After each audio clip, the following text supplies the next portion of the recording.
Hello, everybody. All right, it is time for us to read Extra Yarn by Barnett. I've seen some of your predictions. They're pretty good. I can't wait to see what happens. Let's get started. Extra Yarn.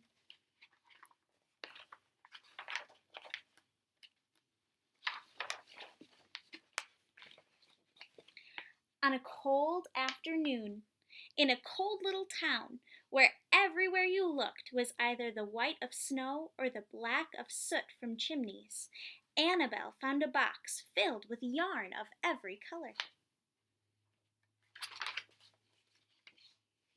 So, she went home and knit herself a sweater, and when Annabelle was done, she had some extra yarn.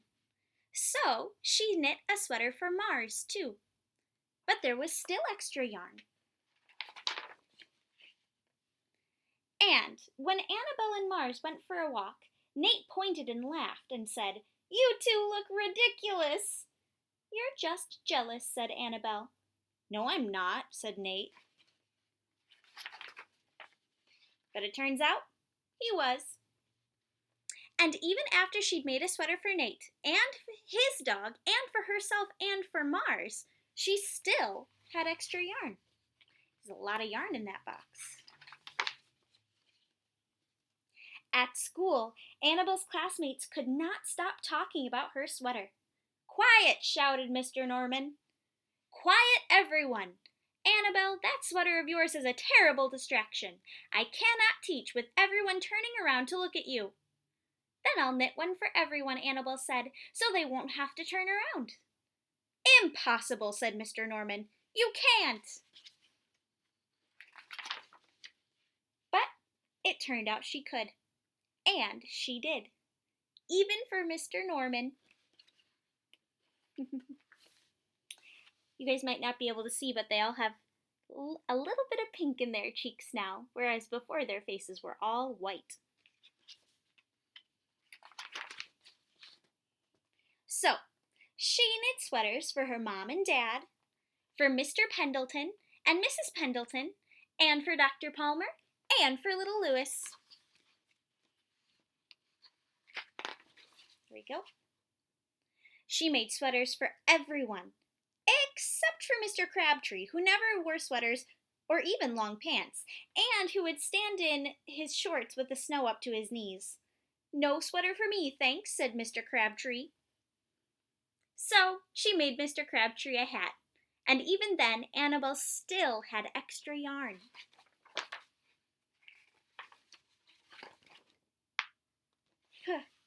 She made sweaters for all the dogs and all the cats and for the other animals too.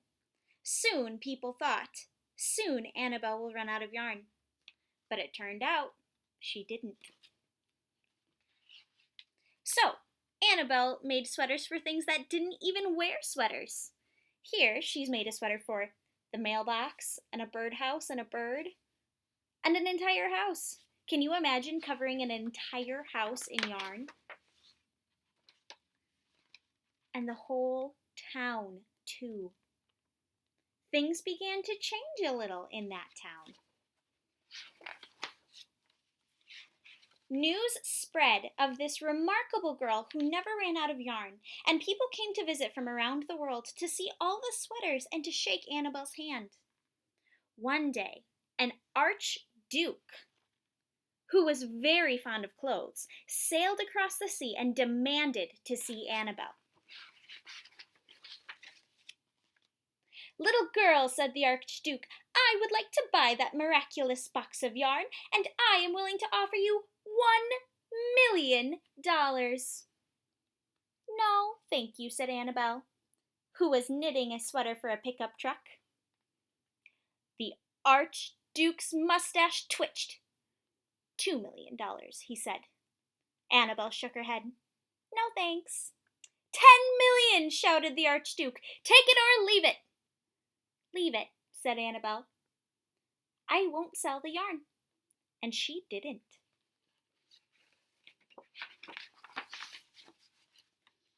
So, that night, the Archduke hired 3 robbers to break into Annabelle's house, and they stole the box and took it to the Archduke, who set off across the snow and sailed over the sea.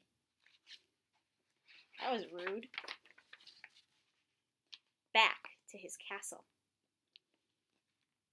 The Archduke put on his favorite song and sat in his best chair. Then he took out the box and he lifted the lid and he looked inside.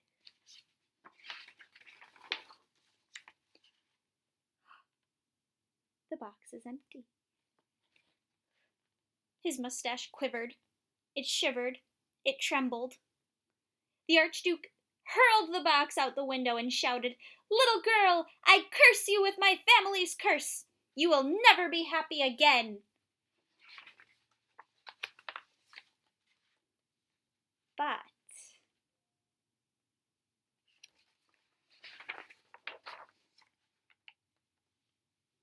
we can see the girl here. She finds the box. It turned out she was. And that's the end. So that was Extra Yarn by Mac Barnett. I'm wondering if your predictions or your thoughts about this book were correct. I thought it took a pretty fun turn. The Archduke wasn't very kind, but he didn't get the yarn. In the end, everything worked out okay. All right, thank you for reading with me, first graders, and I'll see you tomorrow. Bye.